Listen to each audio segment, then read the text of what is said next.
طیبہ طیبہ طیبہ طیبہ طیبہ طیبہ طیبہ طیبہ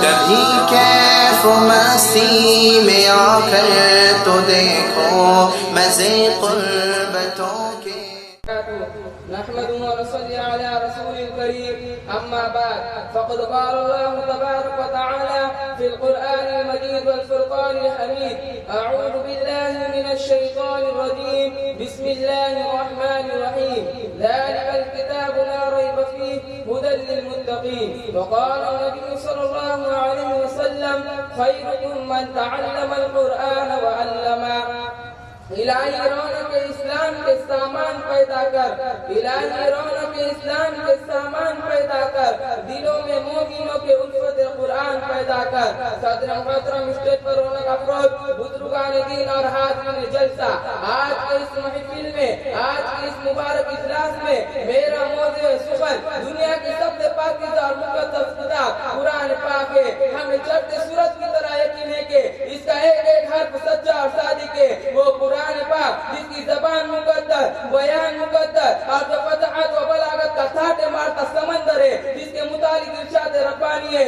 قرآن و کتاب ہے جس کے صادق اور برحق ہونے میں کوئی شک و شبہ نہیں جس کے بارے میں محسن انسانیت جناب محمد رسول اللہ صلی اللہ علیہ وسلم نے ارشاد فرمایا کہ تم میں بہترین شخص وہ ہے جو قرآن کو سیکھے اور دوسروں کو سکھائے دعا کیجئے کہ خداوند قدوس ہم سب کو قرآن پاک کی دولت سے مالا مال فرمائے نوجوان دوستو قرآن رب ذوالجلال کی طرف سے عطا کردہ وہ حسین تحفہ ہے جس نے 23 برس کی قلیل مدت میں پورے عالم میں وہ انقلاب برپا کر دیا کہ بڑے سے بڑے فصحاء بلغاء و ادباء و شعراء حیران مشدر رہ گئے جس کی آیتوں کو سن کر پتھر دل موم ہو گئے دوستو یہی وہ قرآن ہے جو رہتی دنیا تک کے انسانوں کے لیے سراپا ہدایت و رحمت ہے یہی وہ قرآن ہے جس نے رسول کی رسالت کو اعجاز بخشا ہاں یہی وہ قرآن ہے جس کی برکت سے جنات و شیاطین کا آسمانوں پر جانا بند ہوا یہی وہ قرآن ہے جس کی برکت سے عزت و رفعت کی شامیں گل گئے یہی وہ قرآن ہے جس کی بدولت محبوب حقیقی کی رضا نصیب ہوتی ہے یہی وہ قرآن ہے جو سچائی اور امانت داری کا درد دیتا ہے یہی وہ قرآن ہے جس کی بدولت عمر فاروق رضی اللہ عنہ کو ایمان نصیب ہوا یہی وہ قرآن ہے جس کی نظیر پیش کرنے سے ساری دنیا عاجز و کاسر رہی یہی وہ قرآن ہے جس کا مثل پیش کرنے سے عرب کے فصیح و بلیغ زبان دانی کا دعویٰ کرنے والوں نے اپنے گھٹنے ٹیک دیے یہی وہ قرآن ہے جس نے ذہنی قوتوں کو جلا بخشا یہی وہ قرآن ہے جس کی برکت سے ادھر چمن میں بہار پیدا ہوئی حضرات آج کے اس نازک دور میں اس جو کلام پاک کو فضول سمجھا جا رہا ہے اس کے الفاظ رٹنے کو حماقت بتایا جاتا ہے کہا جاتا ہے اس کا رٹنا اور بے سمجھے پڑھنا بے سود ہے افسوس سزا افسوس قرآن پاک کے بارے میں ہمارا یہ خیال کہ جس کے بارے میں شہنشاہ بتا جناب محمد رسول اللہ صلی اللہ علیہ وسلم نے ارشاد فرمایا اقرأ وارتقي ورتل كما كنت ترتل في الدنيا فإن منزلك عند آخر آية تقرأها قیامت کے دن حافظ قرآن سے کہا جائے گا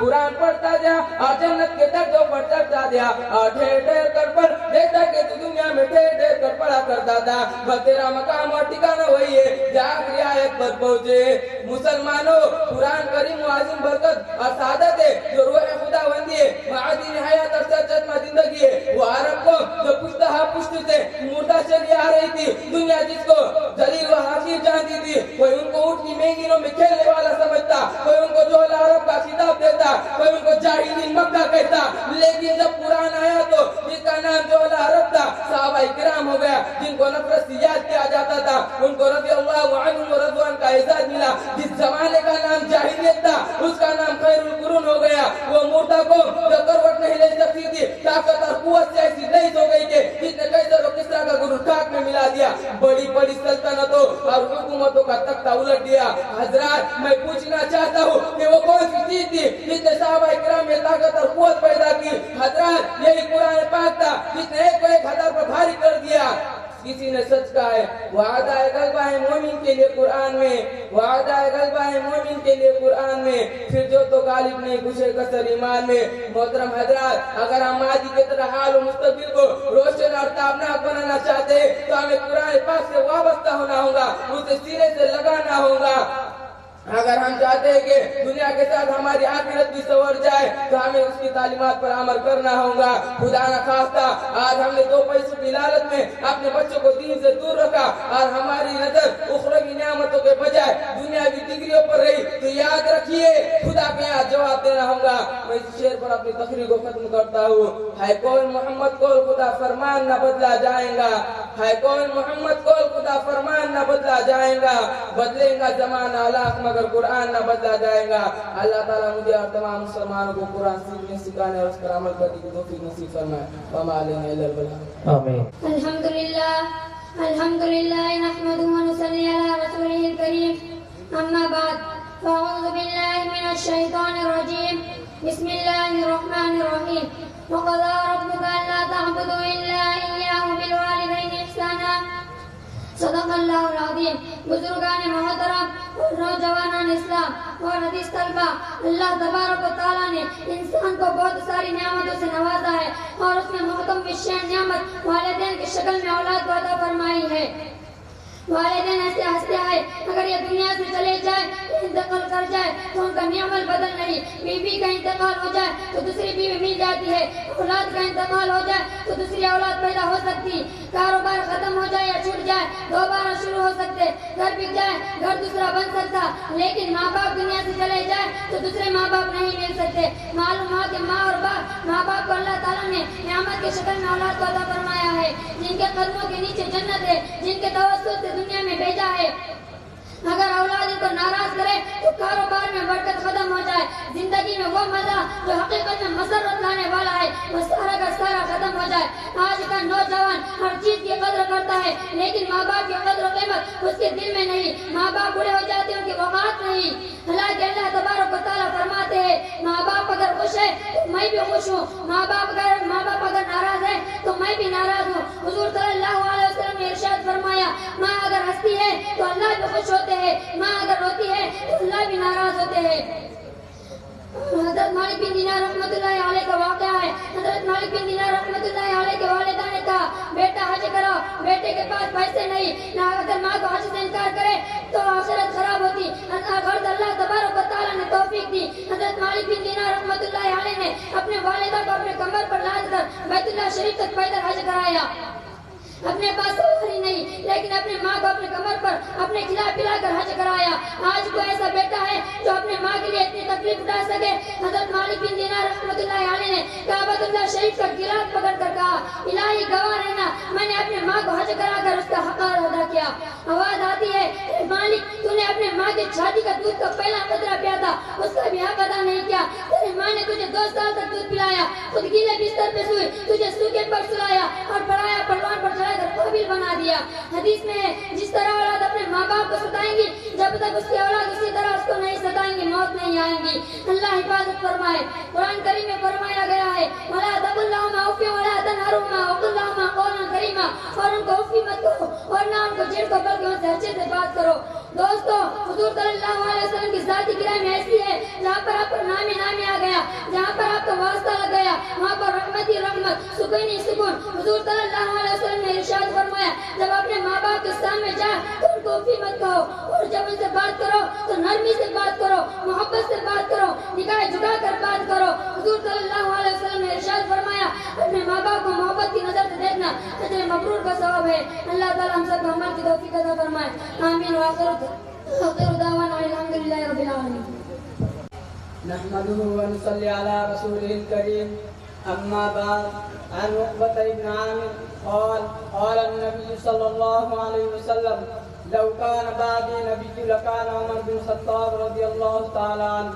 سامعین کرام اور عزیزان گرامی, میں آپ حضرات کے سامنے خلیفۃ المسلمین حضرت عمر فاروق کی حیات مبارکہ پر کلام کرنے کی غرض سے کھڑا ہو گیا ہوں. دعا کیجیے کہ اللہ تعالیٰ مجھے حق بات کہنے اور ہم سب کو اس پر عمل کرنے کی توفیق عطا فرمائے.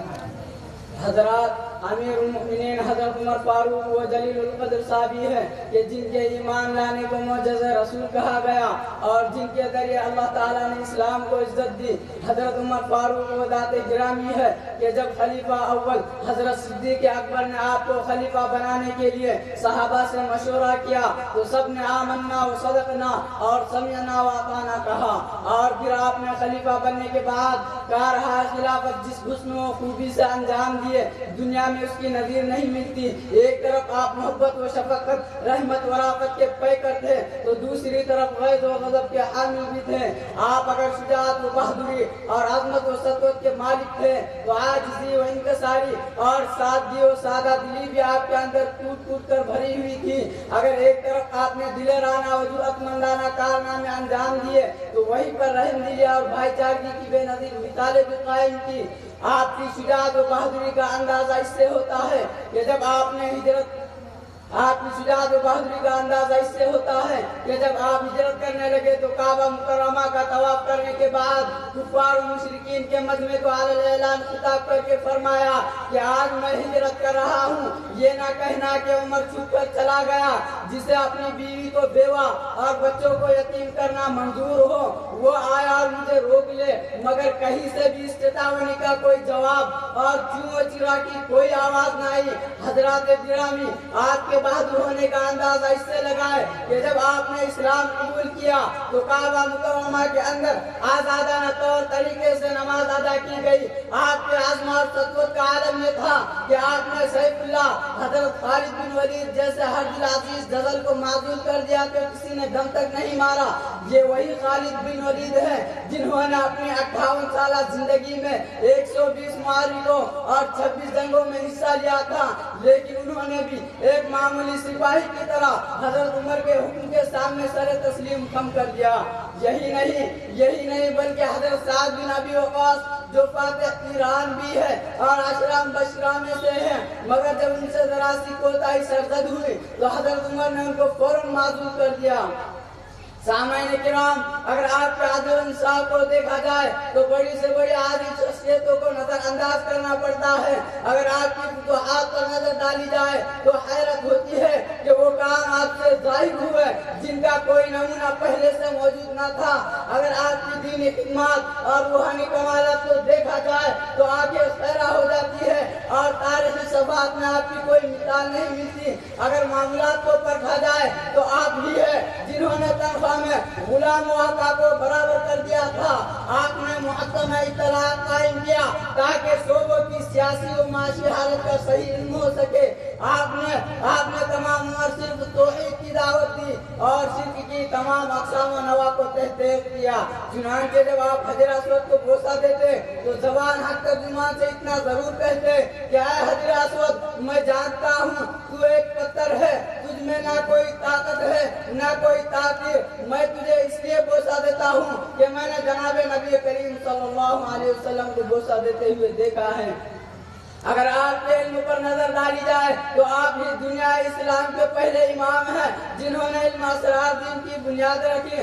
غرض آپ حضرت عمر کے جس کارنامے پر نظر ڈالیں گے تو بے اختیار پکار اٹھیں گے۔ بزرگوں اور دوستوں، حضرت صلی اللہ علیہ وسلم کا وہ کون سا غزوہ ہے جس میں آپ نے شریک ہو کر نمایاں کارنامے انجام نہ دیے ہوں؟ غزوہ بدر میں آپ نے اپنے حقیقی ماموں عاص بن ہاشم کو قتل کیا تھا اور اسیران بدر کے بارے میں مشورہ دیا کہ ہر آدمی اپنے قریبی رشتہ دار کو قتل کرے، علی عقیل کو قتل کرے، حمزہ عباس کو قتل کرے اور ان کے درمیان رشتے ناطے کا کوئی اعتبار نہیں ہوگا۔ غرض آپ کوئی بھی غزوہ لیجیے، حضرت عمر کے عجیب و غریب کارنامے ملیں گے۔ صلح حدیبیہ میں آپ کبھی حضرت ابو بکر صدیق کے پاس جاتے اور اپنے جوش ایمان کا اظہار کرتے اور کبھی حضرت صلی اللہ علیہ وسلم کی خدمت میں حاضر ہوتے اور فرماتے اے اللہ کے رسول، کیا ہم حق پر اور دشمن باطل پر نہیں تو پھر تک پر صلح کیوں ہو رہی ہے؟ آپ کے اخلاق حسنہ پر نظر ڈالی جائے تو معلوم ہوگا کہ انبیاء علیہ السلام کے بعد صحابہ میں سے حضرت ابو بکر صدیق کے علاوہ کوئی شخص آپ کا ہمکار نہیں ہے۔ محترم سامعین، آپ آپ پوری دنیا کی تاریخ پڑھے مگر کوئی ایسا حکمراں نہیں ملے گا جس کی معاشرت یہ ہو کہ کبھی سے میں ملام بالغا بعد اوقات 10 پیوند لگے ہو، کاندھوں پر مشک رکھ کر غریبوں اور بیواؤں کے گھر پانی بھر آتا ہو، جب نیند کا غلبہ ہو تو فرش خواب پر سو جاتا ہو، تنہا ایک درا لیے ہوئے گلیوں بازاروں میں گشت لگاتا پھرتا ہو، بیت المال کے ساری شدہ اونٹ کے بدن پر تیل ملتا ہو، اس کے دروازے پر نہ کوئی حاجب نہ کوئی دربار نہ ہو، اس کے باوجود اس کے رعاة کا یہ عالم ہو کہ قیصر و کسریٰ اس کے نام سے خوف زدہ ہو اور وہ مرد روش جس طرف کا رخ کر لیتا ہو زمین دہل جاتی ہو۔ کیا دنیا کا کوئی ایسا بادشاہ گزرا ہے جس کی سلطنت کا رقبہ 22 لاکھ مربع میل ہو اور اس کے کندھے پر کئی پیوند لگے ہوں؟ اگر آپ کی فتوحات پر نظر ڈالی جائے تو خدا کی قدرت نظر آتی ہے اور صاف معلوم ہوتا ہے کہ تائید غیب آپ کے ساتھ تھی۔ آپ نے 1026 شہر فتح کیے اور جو مقام میں قبضے میں آتا وہاں مسجدیں تعمیر کراتے۔ گرامی قدر سامعین، آپ دوسری قوموں کی تاریخ پڑھ جائے، چنانچہ سیاست ملکی اور انتظام سلطنت کی خاطر بڑے بڑے بادشاہوں سے بھی مظالم سرزد ہوئے ہیں، حتیٰ کہ نوشیروہ اور اشوک کا دامن بھی ظلم و ستم اور پورے سے پاک نہیں، مگر آپ حضرت عمر فاروق کی پوری زندگی پڑھ لیجئے، ظلم و ستم، عیاری و مکاری اور فریب دہی و غداری کا کوئی واقعہ بھی نہیں ملے گا۔ انہوں نے اپنے اقوال و اعمال اور اخلاق و کردار سے مسلمانوں میں تقوی کا وہ رنگ بھرا تھا جس کی نظیر نہیں ملتی۔ عیسائی عورتیں کہا کرتی تھی کہ یہ انسان نہیں بلکہ فرشتہ ہے جو خدا کے حکم پر زمین پر آ گیا ہے۔ غد آپ کے کارنامے محبت و ہمدردی کے روشن مینار ہیں جن کی روشنی میں آپ کی زندگی کی راہ طے کی اور کرائی جا سکتی ہے۔ دعا کریں کہ اللہ تعالی ہمارے اندر بھی حضرت عمر فاروق جیسی صفات پیدا فرما دے اور ان کے نقش قدم پر چلنے کی توفیق عطا فرمائے۔ آمین وآخر دعوانا الحمدللہ۔ ساحل بھائی خیریت سے؟ جی ہاں الحمدللہ ہم خیریت سے۔ ساحل بھائی آپ کیا کرتے ہیں؟ زاہد بھائی میں ایک جامعہ اسلامیہ فیضان ابراہیم میں تعلیم حاصل کر رہا ہوں۔ اوف ساحل بھائی آپ کس چکر میں پڑ گئے؟ ایسا لگتا ہے کسی مولوی مولانا کے درگاہ میں آ گئے۔ ارے میری طرح آپ بھی کاروبار تجارت میں لگتے تو مزے سے زندگی گزارتے۔ زاہد بھائی میں تو اب تک آپ کے بارے میں خوشگمانی میں مبتلا تھا اور آپ کو خوشحال اور عقلمند انسان سمجھتا تھا، لیکن آپ کے بڑے درجے کے بیوقوف نکلے۔ اوہو الٹا چور کو توڑ پر ڈانٹے۔ ارے بڑے درجے کے بیوقوف اور احمد تو آپ ہے کہ کاروبار تجارت کی لائن سے کٹ کر خوشگوار اور پربہار زندگی سے محروم ہو گئے اور علم حاصل کرنے کے چکر میں پھنس کر خشک لکڑی کی طرح ہو گئے۔ زاہد بھائی افسوس ہے کہ آپ دنیا کی ظاہر چمک دمک پر فریب ہو کر علم کے اصول دینی زندگی گزارنے سے منہ پھیلے۔ ارے آپ ہی جیسے لوگوں کے بارے میں کسی شاعر نے کیا خوب کہا ہے، نجا ظاہر پرستی پر اگر عقل و دانی سے، چمکتا جو نظر آتا وہ سونا نہیں ہوتا۔ زاہد بھائی دنیا کی چمک دمک تو چند روزہ یعنی 4 دن کی چاندنی ہے، پھر اندھیری رات ہے۔ رہی بات علم اور دین کی تو اس کا فائدہ دائمی، غیر فانی دنیا کی زندگی تو جیسے تیسے کٹ ہی جائیں گی۔ اصل زندگی تو آخرت کی ہے جہاں صرف اور صرف علم دینی کام آئے گا۔ ساحل بھائی علم کے عنوان پر کچھ روشنی ڈالے۔ زاہد بھائی غور سے سنیے، حدیث شریف میں آیا کہ علم حاصل کرنا مسلمان مرد اور عورت پر فرض ہے، اور کسی شاعر نے کیا کہا، عزیزو علم سے بڑھ کر کوئی وقار نہیں، یہ وہ چمن ہے جہاں گل ہی گل ہے خار نہیں۔ اور ایک شاعر نے اس مفہوم کو یوں ہی بیان کیا، علم وہ دولت ہے جو لٹتی نہیں، خرچ کرنے سے کبھی گھٹتی نہیں۔ ایک آیت کریمہ کا مفہوم اس طرح ہے کہ عالم اور جاہل برابر نہیں آ سکتے۔ زاہد بھائی علم ہی وہ دولت ہے جس کے ذریعے انسان کو دیگر مخلوقات پر برتری حاصل ہے، اور آپ کو یہ بھی معلوم ہونا چاہیے کہ علم کے بنیاد پر حضرت آدم علیہ السلام کو فرشتوں پر فوقیت بخشی گئی تھی۔ اچھا ساحل بھائی آپ کی باتوں سے تو علم کی فضیلت، اہمیت، افادیت سمجھ میں آ گئی، لیکن یہ نہیں سمجھ میں آیا کہ آپ دینی علم حاصل کرنے پر کیوں دل ہو۔ اگر علمی حاصل کرنا تھا تو کوئی دنیاوی علم حاصل کرتے، اونچی ڈگری حاصل کرتے، مثلا doctor, master, collector, engineer, professor, barrister, manager, وکیل وغیرہ بنتے تاکہ بڑی تنخواہ اور خوشحال باوقار زندگی گزارتے۔ زاہد بھائی آپ جن علوم اور ڈگری اور ان سے حاصل ہونے والی تنخواہوں کی بات کرتے ہیں تو اس کا فائدہ صرف اور صرف دنیا تک ہی ہے. یہ تو جیسے تیسے کٹی جائیں گی. یعنی کر لے جو کرنا ہے آخر موت ہے, ایک دن مرنا ہے آخر موت ہے. اصل زندگی تو آخرت کی ہے جہاں صرف اور صرف علم دینی کام آئے گا. اچھا ساحل بھائی, آپ کی نظروں میں دنیاوی علوم کا کوئی فائدہ ہی نہیں؟ جی ہاں, بلکہ ٹھنڈے دل سے سوچے تو دنیاوی علم ہی نہیں, کیونکہ قرآن و حدیث میں جا کر بھی علم کا ذکر آیا ہے اور اس سے یہی مراد ہے. ساحل بھائی, میں تو اب تک یقیناً غفلت میں تھا اور کاروبار اور تجارت